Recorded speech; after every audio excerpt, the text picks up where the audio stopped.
Buongiorno, welcome to today's program. As always, I'm your host, Roberto. So what are we making today? So I'm reading this magazine, I think it was Men's Health or Men's Journal, and it said, there's a guy, he's a chef, and he said, every man should know how to make egg salad.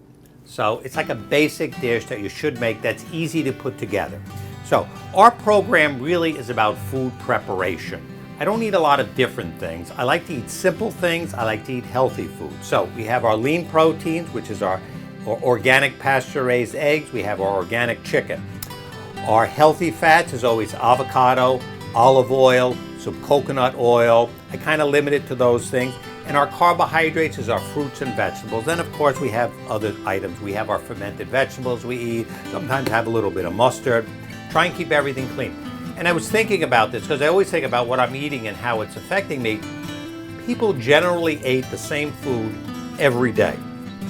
They didn't eat different things. You went out hunting, you killed a certain kind of animal, maybe you had some fruits or berries or nuts. Basically, you were eating the same thing. Your body got used to that. If you eat different things every day, you're eating a hamburger, a hot dog, you're eating a slice of pizza, it's all processed food. Your body has to constantly change the way it adapts it. If you're eating the same things and you're eating a healthy diet, you're going to be healthy and you're not confusing your system. Of course, we always talk about our fermented foods that we have usually at the end of the day. We'll have some maybe coconut milk yogurt, as I don't eat dairy. It's a gluten-free show and mostly organic. The other thing is our fermented vegetables. I usually have those every day. A friend of mine, the smartest guy you know, he turned me on to it a few years ago. I was just sitting in his kitchen, we were talking about things. He said, Bob, do you eat these fermented vegetables? I said, no, I don't eat those. And I remember hearing a radio show about it a long time ago, and they said, yes, you should eat fermented vegetables. I tried it. I got used to eating it. Now I eat it every day. So that's full of probiotics. So let's cut to the chase here. You should always have food prepared at home so you don't have to make a lot of things. Because if it takes a lot of time, you're not going to do it. So today we're going to do our hard-boiled eggs. You put these in water, bring them to the boil, 5-6 eggs. Let it shut the heat off, then let it sit for about 10 minutes. And then the eggs are cooked, 10 to 15 minutes, something like that, depends how you like them. So today we have 4 eggs. We have one still in the shell, just to know it's a real show here. We actually made this. And our eggs are always our pasture-raised organic eggs. It makes a difference. They're healthier eggs. You can even tell by the shell. It's a little stronger. It's a harder shell. Let's pour them in our mixing bowl. So we have 4 eggs today, and we're only going to use 1 yolk. The next main ingredient, of course, is our avocado. There's no need to use mayonnaise in anything anymore. I always substitute it for avocado. Well, you get used to it, and then you get used to cooking these things and preparing them. Go do your shopping once or twice a week. Have all this food ready to go. As I say, we always clean our vegetables before we eat them also. Delicious. What goes in it next?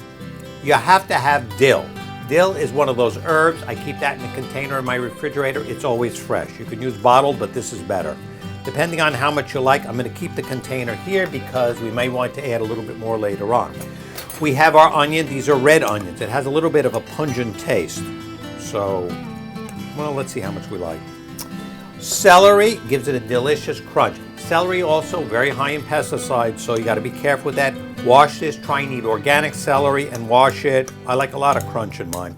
The other thing you could add to this, if you don't want to put celery in, you could put in a little bit of apple, and some people do that. Next thing, we're going to put our lemon in. You absolutely need the lemon because it has that, it adds that acidity to it. Should you eat a lot of lemon? As I said, this could really grind the enamel off your teeth. It's citric acid, so I'd be careful with it.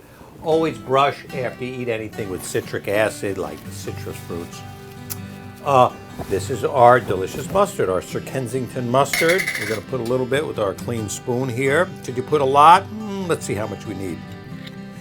This has salt in it, so you don't really need to add salt to this recipe. In the end, because these are a little bit on the acidic side, a little bit sharp, I'm going to put a few craisins in. These are dried cranberries. Let's just see what we're doing here. And it adds nice color to it also. And let's just mash this all up. Maybe we'll cut it up a little bit too. I hope I don't drop this on the floor. Well, my kids like this. I actually cook this for them. And as I said, cooking and sharing food it sends a message to them. It tells them you care about them, and you always offer it to them first. Oh, sweetheart, would you like a little bit? Last night I was making chicken in preparation for the show, and my daughter just got home from her practice from school, and I said, sweetheart, would you like some? She said, sure, Dad. And we shared a little bit of chicken. She was happy, said, you know, Daddy, this is really delicious. And when I ever serve the chicken, I always put a little fresh lemon on it. That brings it to life. That makes it delicious and it's fresh. Okay, so here's our chicken salad. My wife is telling me I'm talking too much. So this is our chicken salad. It's all prepped. It looks pretty good. Before you serve this to anybody, you really should taste it. Now, what are we going to serve this on? I'm going to taste it first. It's so good. Let's put I have our gluten-free bread cooking here. And what do we serve this on? Okay, you have a choice here. You could put it on a little lettuce leaf.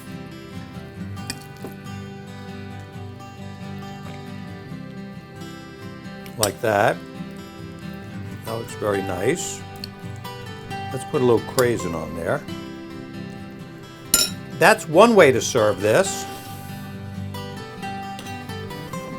Or you could also put it on a delicious little cracker. These, of course, are gluten-free crackers. The whole show is gluten-free. There's a book out there called The Grain Brain. It's written by a neurologist. And what he says is that not only does gluten affect your intestinal tract, gluten, of course, is wheat, it also affects your brain. So if you read what he was saying, probably everybody should go gluten-free, even if you don't have a gluten intolerance. And is gluten-free foods inherently better for you? Well, the gluten-free part, yes, but it's usually made from corn and rice flour, and that has a lot of calories in it. Of course, that's a carbohydrate, and it is processed, so you know, you got to live on this planet. You have to compromise, so you eat a little bit of it. Okay, this is all pretty good. I'm going to throw some more dill on there. The only thing I didn't put on was a little bit of pepper. This, of course, is our standard pepper. It has a little bit of coriander. It has a little bit of allspice in it, and it's just absolutely delicious. That's made by McCormick. So we have our avocado, which is our main ingredient. We have our eggs, we have our lemon, we have our dill, we have a little bit of our craisins. And I think we created a beautiful dish there. You should try this at home, see if you like it. Takes a few minutes to prepare. It's not complicated. Have the eggs ready to go so it's not going to be time consuming. The other thing we can do is we could try it on our delicious gluten-free bread. Let's give it a shot. Nice and toasty. I don't eat bread. Now when I found this delicious gluten-free brand, you know, I miss bread, so looks like a nice school lunch you get on a nice paper plate. Let's give it a try. Try this at home, try it with your kids, see how they like it. I gotta tell you, that's delicious. You can taste everything in there. So, that's the end of today's show. That's our egg salad show. Maybe you can change, make little modifications to it. However you like it, there's a million ways to make it. This is a basic and a simple way to do it. So, I hope you'll enjoy it, and we'll see you next week. Thanks for joining us today. Bye-bye.